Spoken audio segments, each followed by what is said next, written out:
دفاع ختم نبوت منا۔ آج 7 ستمبر ہے اور 7 ستمبر کا آغاز ہو چکا ہے، اور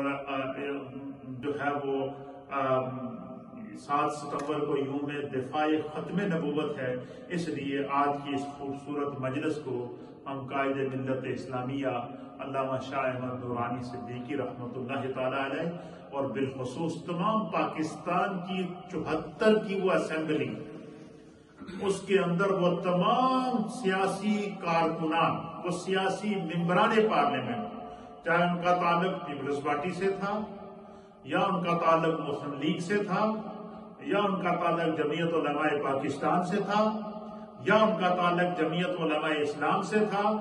یا ان کا تعلق جماعت اسلامی سے تھا، یا ان کا تعلق جو ہے وہ مکتبہ جعفریہ سے تھا، یا جتنے بھی مکاتب فکر کے وہ علماء، وہ مشائخ اور وہ سیاستدان جو 7 ستمبر 1974 کی اسمبلی کے اندر موجود تھے، جنہوں نے قانون ختم نبوت پر دستخط کر کے اس کو پاکستان کے آئین کا حصہ بنایا، اور منکر ختم نبوت کے بارے میں 295C کے قانون کو پاس کر کے قیامت تک کے لیے نبی پاک کی ختم نبوت کا دفاع کیا ہے۔ آج کی اس خوبصورت مجلس میں ہم ان کی یاد میں ہم تمام کو خراج تحسین پیش کرتے ہیں۔ میں اکثر و بیشتر یہ کہا کرتا ہوں، اور میں نے یہ بات قائد ملت اسلامیہ علامہ شاہ احمد نورانی، امام شاہ احمد نورانی رحمۃ اللہ علیہ سے خود سنی ہے۔ امام شاہ احمد نورانی رحمۃ اللہ علیہ فرماتے تھے کہ بھٹو، ذوالفقار علی بھٹو جو تھے، وہ ایک سیکولر ذہن کے بندے تھے اور بہت بڑا انسان تھا وہ، اور سوشلزم کی طرف اس کا ذہن مائل تھا۔ آپ فرماتے تھے کہ بھٹو سے سیاسی اختلافات لوگوں کو لاکھوں ہوں گے، ہزاروں ہوں گے، اور ہر ایک کو یہ حق ہے کہ وہ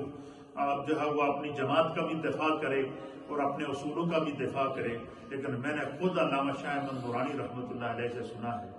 کہ میں یہ وثوق سے کہتا ہوں، نورانی صاحب یہ فرمایا کرتے تھے کہ میں یہ وثوق سے کہتا ہوں کہ بھٹو کا عمل کو کیسا ہی کیوں نہ ہو، بھٹو کی، ذوالفقار علی بھٹو کی بخشش کے لیے صرف اس کا یہ عمل کافی ہے کہ اس نے 74 کی اسمبلی میں اپنے دستخط کر کے 74 کی اسمبلی کو میں تحفظ ختم نبوت کے قانون کو پاکستان کی اسمبلی کا حصہ بنا، فرمایا یہ وہ عمل ہے ذوالفقار علی بھٹو رحمۃ اللہ علیہ کا کہ اس سے لاکھ نظریاتی اختلافات کسی کو کیوں نہ ہوں، لیکن بھٹو کا یہ عمل اس کی بخشش کی ضمانت ہے اور اس کی بخشش کی دلیل ہے۔ حالانکہ بھٹو کو ورگلانے کے لیے عالمی دباؤ اس کے اوپر الگ تھا،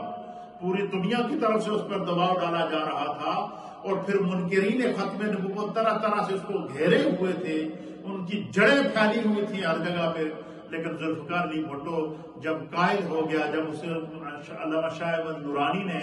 اور علماء اکرام، مختلف مکاتب فکر کے علماء نے جب اس کو سمجھایا اس مسئلے کی سنگینی کو، اور جب وہ سمجھ گیا تو پھر خدا نے دیکھیں جس سے کام لینا ہو، سب سے پہلے دفاع ختم نبوت کے قانون پر سب سے پہلے دستخط کرنے والی جو ذات تھی وہ ذوالفقار علی بھٹو کی تھی، اور ذوالفقار علی بھٹو کا وہ کارنامہ آپ فرمایا کرتے تھے کہ یہ اس کی بخشش کے لیے کافی ہے۔ اسی طریقے سے تحریک ختم نبوت، تحریک دفاع ختم نبوت کے بارے میں جو ہمارے اکابرین نے قربانیاں دی ہیں، اس میں علامہ امام اہل سنت حضرت علامہ عبدالستار خان نیازی رحمۃ اللہ تعالی علیہ، مولانا عبدالستار خان نیازی رحمۃ اللہ تعالی علیہ، ان کو 53 کے اندر جیل ہوئی،